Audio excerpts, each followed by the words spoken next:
Hey, Jeff Rogers with you here, and welcome back to another episode of Fascinating World. All right, first off, we have to talk about this. Okay, after show note here, this week's episode is the first one that required behind the scenes. Behind the scenes? What kind of sloppy editing is that? This is what happens when I don't check my work before posting and I do everything the night of the upload. All right, well, lesson learned. I said learned, not never repeated. I debated taking it down, fixing it, and re-uploading it, but no. We're leaving up all the beginning stuff, mistakes and all. But I just wanted you to know that I saw it, and so if you were bothered by it too, you're not alone. All right, so that's in the past. Can't do anything about it now. It's time for our creed. The words will be down at the bottom so you can follow along. We live in a fascinating world, and we are a part of it. The world is filled with so many amazing and awe-inspiring things, but we can miss them if we don't look for them. By searching for the good and the beautiful, the exciting and the inspiring things going on in the world, we can actually reshape the lens through which we see the world itself. And we can learn to live in a sense of wonder and awe over this incredible world we live in. We live in a fascinating world, and we are a part of it. Today we resolve to see the wonder in being alive, and we commit to adding to it wherever we can. Okay, so today's fascinating talk is going to be about Apple's newest announcement and new product, the Apple Vision Pro.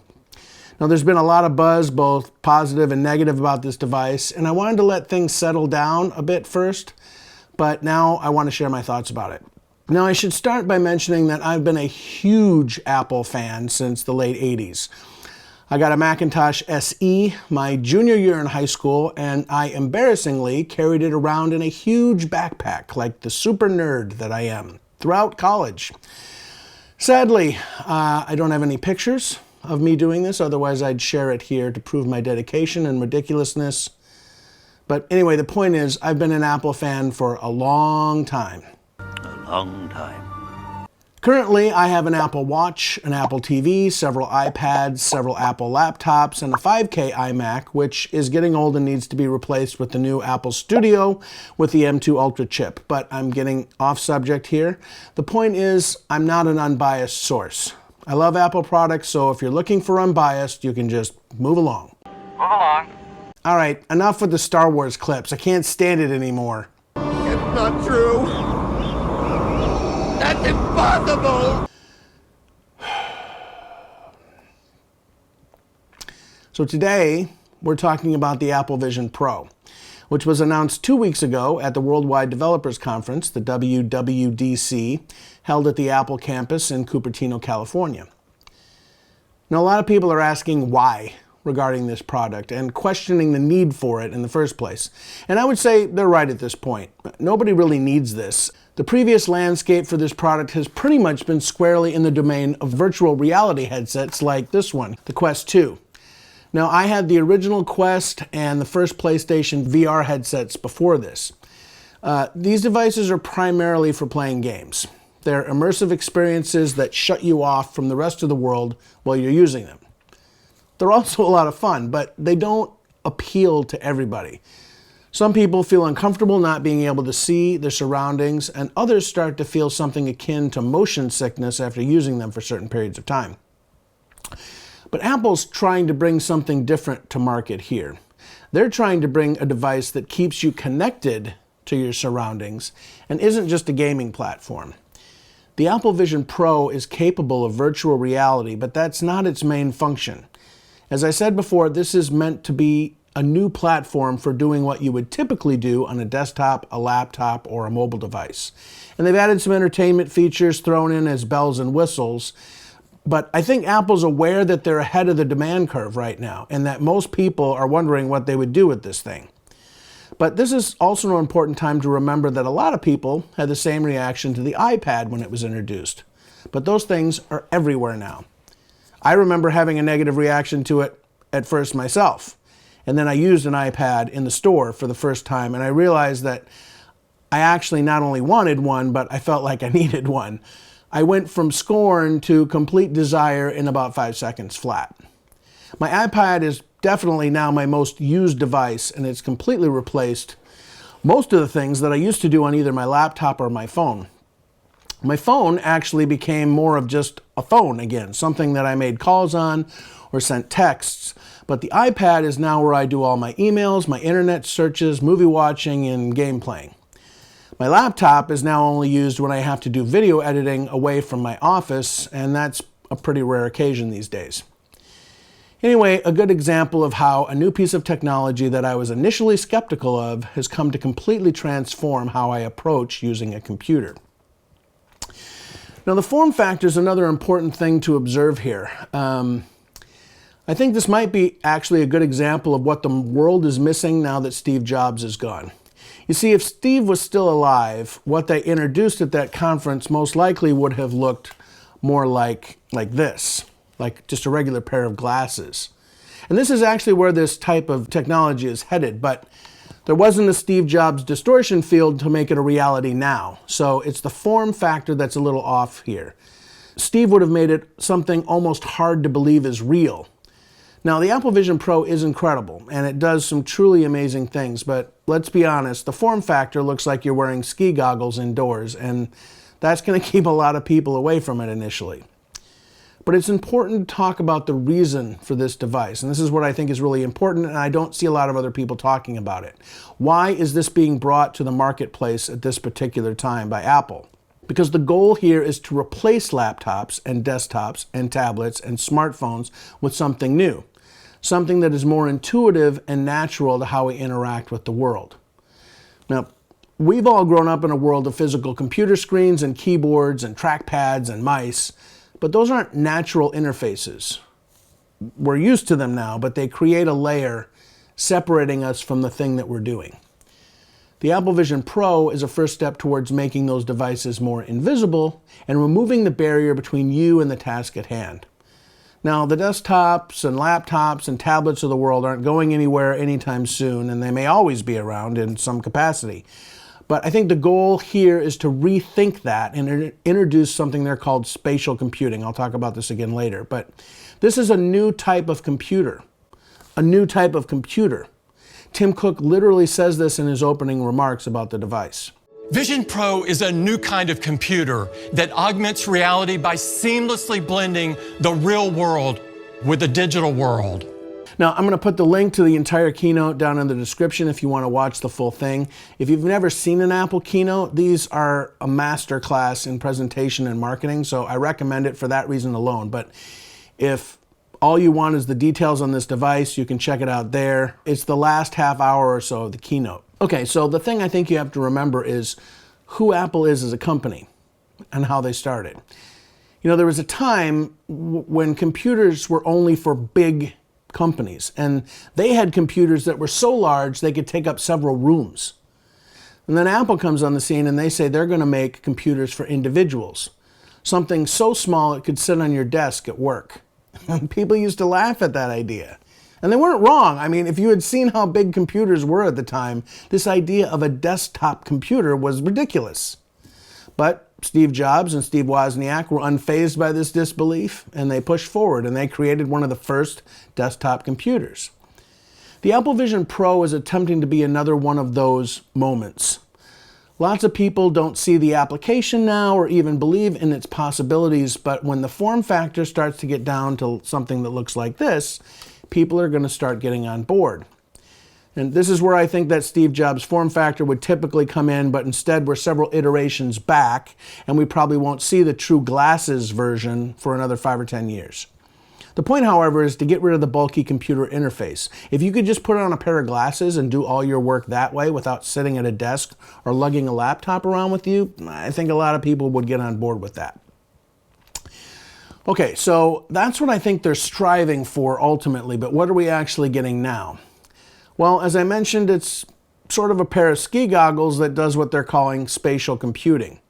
And it's also $3,500, so it's really only going to appeal to the early adopters, I think, at this point. First, the price point of $3,500 seems like a lot, but given that most iPhones cost near $1,000, maybe it's not that crazy. Or maybe it's that iPhones are too crazy expensive. I sort of think that's the case, actually. But it's also not that expensive if you just thought of buying a reasonably equipped Apple laptop. The Apple Studio Pro desktop computer I'm looking at right now is about $5,000 retail. So within the Apple ecosystem, this isn't crazy a price for considering what it can do and it's being a brand new product category. And as I said, this is a device that only a certain demographic is going to use at first. And then from what they learn from those people, they will continue to develop it and make it smaller until it hits that tipping point and becomes appealing to a wider general audience.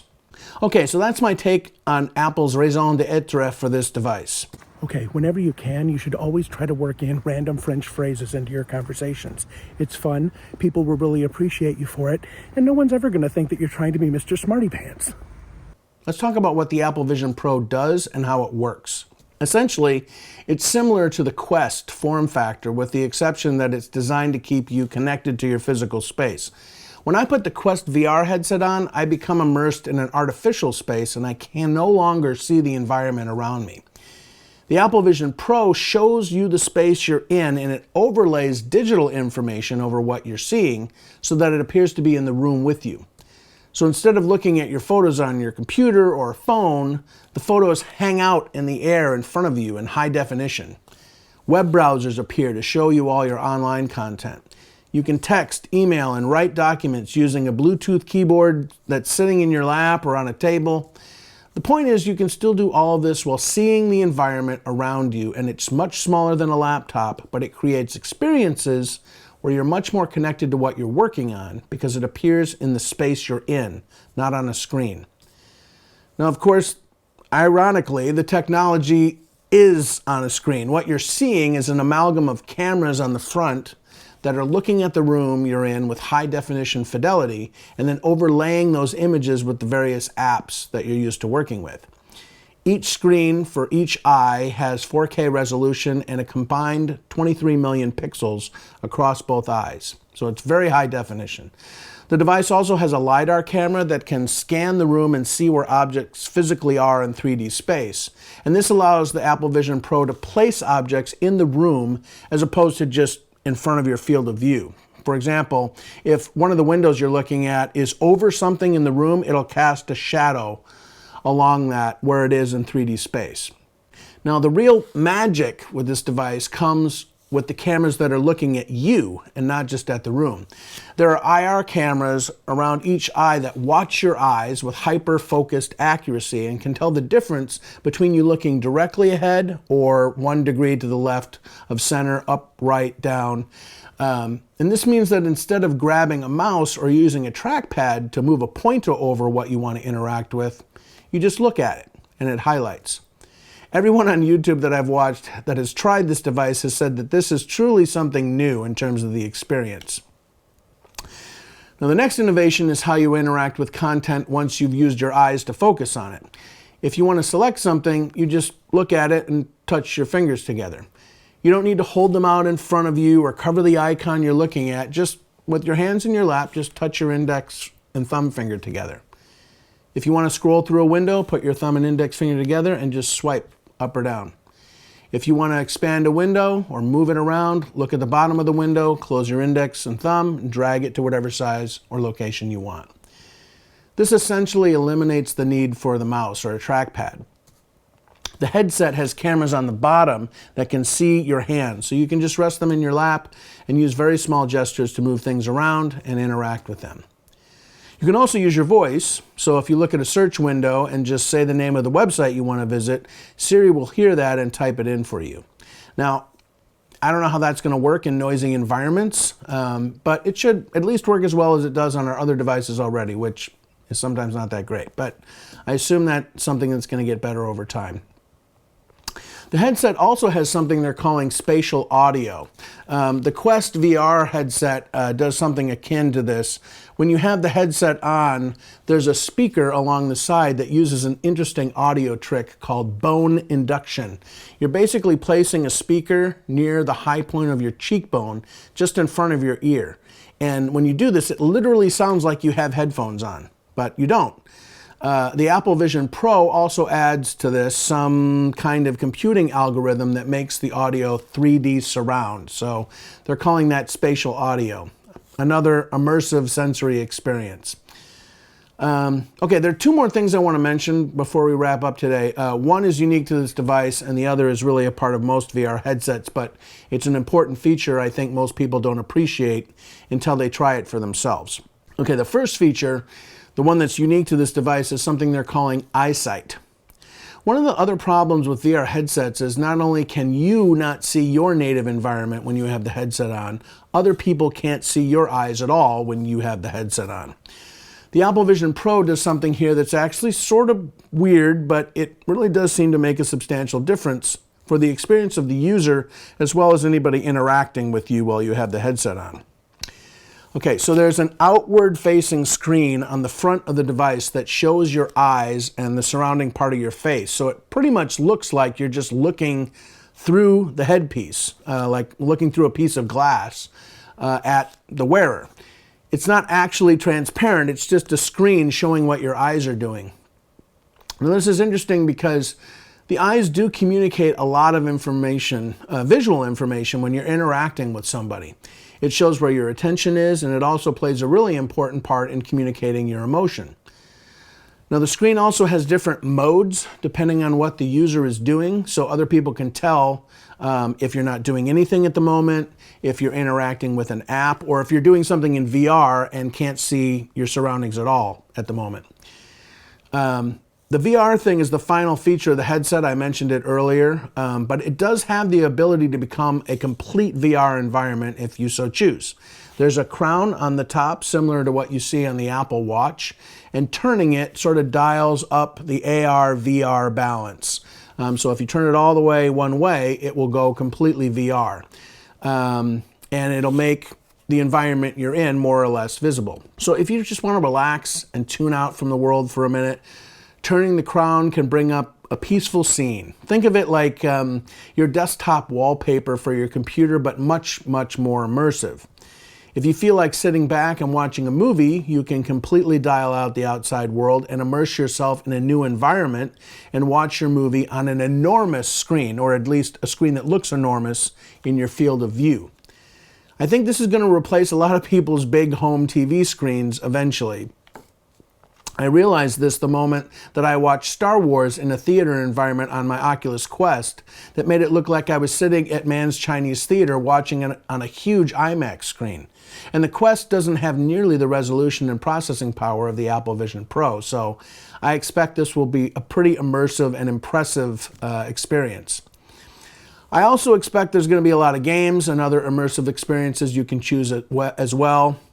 They also showed some cool augmented reality features like this one from Disney where you can draw out on your kitchen table a parade route for the electrical parade, and it'll just sort of in 3D follow the path that you've sketched out on your kitchen table, and you're sort of looking down watching it from above. Or this underwater safari experience where it looks like the room you're in is filled with the water of the ocean and all of its sea creatures. So a lot of cool applications.